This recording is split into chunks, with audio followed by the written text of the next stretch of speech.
Probablement, dans aucun pays du monde, il n'est agréable d'être en prison. Mais si vous êtes au Sécote, au Salvador, c'est en fait comme être en enfer absolu, car c'est probablement la pire prison du monde. Pour vous aider à comprendre ce qui a donné cette réputation à cette prison, nous allons vous montrer une journée typique au Sécote aujourd'hui. Le Sécote, ou Centro de Confinamiento del Terrorismo, est une immense prison de haute sécurité où seuls les pires et les plus dangereux criminels du Salvador sont enfermés. Et cela veut dire quelque chose, car jusque récemment, le Salvador était considéré comme ayant le taux de meurtre le plus élevé au monde. Il y avait plus de 80 meurtres pour 100 000 habitants chaque année. Parce que la violence dans les rues était hors de contrôle et que les gangs tuaient des dizaines de personnes chaque jour, le gouvernement du Salvador a finalement pris des mesures et a établi le Sécote en 2021.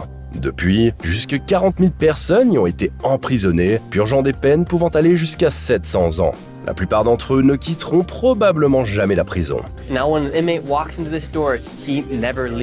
Leur vie quotidienne dans cette prison de haute sécurité est un cauchemar sans fin, car les prisonniers réalisent que la journée ne commence dans les cellules en acier et en béton que lorsque les gardiens passent pour leur donner leur petit déjeuner. De plus, un médecin donne leurs médicaments aux prisonniers malades le matin. Il n'y a pas de fenêtre dans les cellules, où environ 80 prisonniers dorment sur de l'acier nu dans des lits superposés à 4 étages, sans matelas ni drap. Cela signifie que les prisonniers ne peuvent pas voir dehors et ne reçoivent pas d'air frais.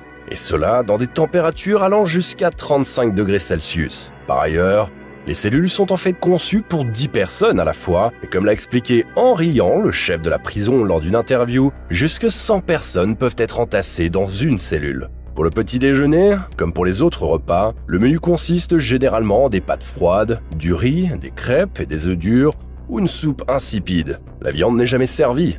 No existe un menú que te traiga pollo o carne para el privado de libertad. No existe. Tous les repas sont soigneusement pesés afin qu'aucun prisonnier ne reçoive une quantité excessive de nourriture. Pour des raisons de sécurité, les prisonniers ne reçoivent pas de couvert, même pas de cuillère. Ils doivent donc manger leur maigre repas avec les mains. Les repas sont préparés par des prisonniers dans la cuisine de la prison, bien que ce soit de petits délinquants d'autres prisons qui soient amenés au Sécote spécifiquement pour ce travail. Aucun des criminels sérieux du Sécote n'a le privilège de préparer la nourriture. Pour la toilette du matin, il n'y a que 2 lavabos et 2 toilettes dans les cellules qui doivent être utilisées devant tous les autres prisonniers. Il n'y a pas de douche, il n'y a pas non plus de rideau pour la vie privée. Après le petit déjeuner, les prisonniers n'ont d'autre choix que de laisser passer la journée dans les cellules exiguës et étouffantes en attendant leur prochain repas. Au Sécote, chaque prisonnier dispose d'environ 0,58 mètres carrés dans sa cellule, ce qui est bien moins que les 3,4 mètres carrés prévus à l'origine. Parce que les cellules sont également éclairées en permanence par des lumières fluorescentes, les prisonniers n'ont presque aucun sens du temps et il n'y a ni horloge, ni radio, ni télévision dans les cellules pour se divertir. Les seuls livres disponibles par cellule sont 2 bibles, comme l'exige la loi. Au total, le site du Sécote couvre 166 hectares et est donc plus grand que 32 terrains de football. Il est entouré de 2 clôtures électriques, de 2 immenses murs en béton et de 19 postes d'observation. Bien que la prison soit immense, les prisonniers passent presque toute leur journée entassés dans un espace très restreint. Ils ne sont autorisés à quitter leur cellule sans fenêtre que 30 minutes par jour pour faire de l'exercice sur un tapis de course. Pour cela, ils sont sortis de leur cellule en groupe avec des menottes aux mains et aux chevilles. Mais ils sont également très restreints en matière de sport. Il leur est interdit d'utiliser tout type d'équipement d'exercice, comme des haltères, car ils craignent que les prisonniers puissent se blesser avec. Si vous pensez que toutes ces mesures font du Sécote une prison sans violence entre les prisonniers, vous vous trompez. Il y a des bagarres entre détenus presque tous les jours. Et même si personne n'a d'armes, elles sont souvent très dangereuses. How many people did you kill? I do not remember. C'est pourquoi 600 soldats lourdement armés et 250 policiers sont chargés de surveiller les prisonniers du Sécote. Et ils ne sont pas non plus très minutieux avec les prisonniers. Entre autres choses, ils coupent souvent l'eau et l'électricité dans les cellules depuis l'extérieur pour rendre la situation encore plus insupportable pour les détenus. Selon des organisations de défense des droits de l'homme, il y a également des cas de torture de prisonniers au Sécote, certains comparant même la prison de haute sécurité à des camps de concentration. Il y a même des rapports selon lesquels les prisonniers sont punis par les gardiens en étant placés dans des cages métalliques et immergés dans l'eau. Cependant, ces actes ne sont pas les méfaits de quelques gardiens, mais sont systématiques. Cela commence par le fait que la tête de chaque prisonnier est entièrement rasée tous les 5 jours.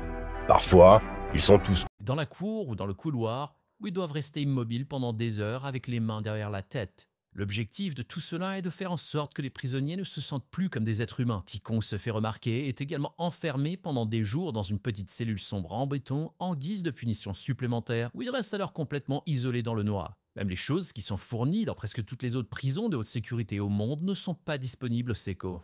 Les prisonniers ne sont pas autorisés à recevoir des visites des membres de leur famille ou d'avocats. Ils ne peuvent pas non plus passer d'appels téléphoniques, ni écrire ou recevoir de lettres, et il n'y a aucun signal de téléphone mobile nulle part dans la prison. Par conséquent, les prisonniers n'ont aucun contact avec le monde extérieur. Seuls ceux qui ont été classés comme peu dangereux disposent de quelques options, et certainement pas ce que vous pourriez attendre. Les prisonniers bénéficiant de ce soi-disant privilège sont emmenés sur des chantiers, des usines et des plantations pendant la journée, où ils sont ensuite utilisés pour des travaux forcés difficiles. Le président du Salvador désigne euphémiquement ce travail forcé comme un programme de formation par lequel les prisonniers payent pour les dommages qu'ils ont causés à la société. Après une journée de dur labeur, les prisonniers qui sortent grâce au soi-disant programme de formation sont ensuite ramenés dans leurs cellules où ils dorment naturellement peu avant la prochaine journée ardue.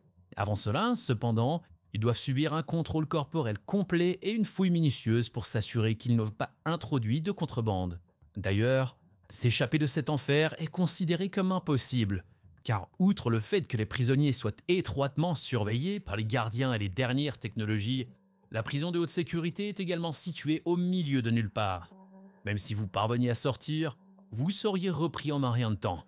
Les prisonniers n'ont donc pas d'autre choix que d'attendre jour après jour, du matin au soir, dans leurs cellules jusqu'à leur mort. We have made a commitment to the people of El Salvador that they will never be released to their communities. Bien que la plupart des citoyens au Salvador soient plutôt satisfaits que le gouvernement arrête des gangs depuis quelque temps et enferme leurs membres au SECO, parfois sans justification ou ordonnance judiciaire, il y a aussi des critiques concernant les procédures et les conditions de détention dans cette prison de haute sécurité. Au cours des 7 premiers mois, seulement après l'ouverture du SECO, 90 détenus y sont morts. Cependant, le gouvernement continue de maintenir sa ligne dure et le président du Salvador a même plaisanté sur les conditions de détention inhumaines en demandant si on devait prendre de l'argent du budget des hôpitaux pour enfants pour acheter des chaussures ou des smokings pour les détenus de la prison. Cependant, malgré les voix critiques, près de 90% des gens dans le pays soutiennent en fait l'idée du SECO. C'est parce que le nombre d'homicides a chuté de près de 60% en un an après que le gouvernement ait commencé à incarcérer en masse des membres de gangs au SECO. Ainsi, l'approche ferme semble avoir au moins un certain effet. Mais qu'en pensez-vous ? Pensez-vous qu'une telle prison est appropriée ? Bien pensez-vous que ces personnes devraient être punies d'une autre manière ? Faites-nous le savoir dans les commentaires. Merci encore, au revoir et à la prochaine fois, ici sur Bon à savoir.